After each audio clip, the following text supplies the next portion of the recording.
എല്ലാവർക്കും ഡ്രാമ റിവ്യൂയിലെ പുതിയൊരു എപ്പിസോഡിലേക്ക് സ്വാഗതം. ഇന്നൊരു കൊറിയൻ ഡ്രാമയുടെ റിവ്യൂ ആണ് ഞാൻ ചെയ്യുന്നത്. ഈ പെൺകുട്ടിയെ ഒരാൾ ആക്രമിക്കാൻ വേണ്ടിയിട്ട് വരുന്നുണ്ട്. ആ പെൺകുട്ടി രക്ഷിക്കാൻ വേണ്ടിയിട്ട് ഇവൻ അതിൻ്റെ ഇടയിലേക്ക് കയറുകയാണ്. അവളെ സേവ് ചെയ്യാൻ വേണ്ടിയിട്ടാണ് ചെയ്യുന്നത്. ആ സമയത്ത് അവൻ്റെ ബാക്കിലേക്ക് നല്ല രീതിയിൽ ഇഞ്ചുറി പറ്റുന്നുണ്ട്.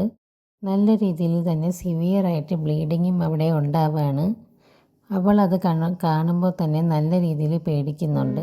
ഉടനെ തന്നെ ആ അറ്റാക്ക് ചെയ്യാൻ വന്ന ആളെ പോലീസിനെ ഏൽപ്പിച്ചതിന് ശേഷം അവന് വേണ്ട ട്രീറ്റ്മെൻറ്റൊക്കെ ചെയ്യുന്നുണ്ട്. അവന് ഫസ്റ്റ് എയ്ഡൊക്കെ കൊടുത്ത് അവൻ്റെ ബ്ലീഡിങ്ങൊക്കെ നിൽക്കാൻ വേണ്ടിയിട്ടുള്ള കാര്യങ്ങളൊക്കെ ചെയ്യുകയാണ്. ഇവൻ്റെ ദേഹത്തു നിന്ന് ഇങ്ങനെ ബ്ലഡ് വരുന്നത് കാണുമ്പോൾ അവളെ ശരീരമൊക്കെ നന്നായിട്ട് വിറയ്ക്കുന്നുണ്ടായിരുന്നു. അവൾ വളരെയധികം പാനിക് ആവുന്നുണ്ടായിരുന്നു. ഇവൻ കണ്ണ് തുറന്ന് നോക്കുമ്പോൾ ഇവൻ ഹോസ്പിറ്റൽ ബെഡിൽ കിടക്കുകയാണ്. അവന് എണീക്കാൻ പറ്റുന്നില്ല. നല്ല പെയിൻ ഉണ്ടായിരുന്നു.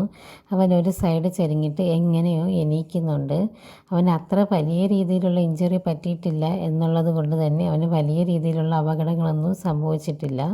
എങ്കിലും ആ സമയത്ത് എല്ലാവർക്കും വളരെയധികം പേടിയുണ്ടാകുന്ന ഒരു സിറ്റുവേഷൻ തന്നെയായിരുന്നു. പെട്ടെന്നുണ്ടായ ഒരു അറ്റാക്ക് ആയതുകൊണ്ട് തന്നെ എല്ലാവരും നല്ല രീതിയിൽ തന്നെ പാനിക് ആയിട്ടുണ്ടായിരുന്നു.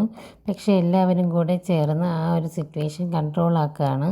ഇവളെ ഒരാൾ ആക്രമിക്കാൻ വരുന്ന സമയത്ത് തന്നെ അവൻ പറയുന്നുണ്ട് പെട്ടെന്ന് തന്നെ അവിടെ നിന്ന് മാറാനായിട്ട്. പക്ഷേ അവൾക്ക് പെട്ടെന്ന് അവിടെ നിന്ന് മാറാൻ കഴിയുന്നില്ല. ആ ഒരു ഷോക്ക് കാരണം. അതുകൊണ്ടാണ് അവൻ ഇടയിൽ കയറേണ്ടി വരുന്നതും അവന് ഇഞ്ചുറി പറ്റുന്നതുമൊക്കെ. അതുകൊണ്ട് തന്നെ അവൾക്ക് നല്ല ഗിൽറ്റും ഫീൽ ആവുന്നുണ്ടായിരുന്നു. അടുത്തൊരു റിവ്യൂ ആയിട്ട് വരുന്നതായിരിക്കും. Thank you.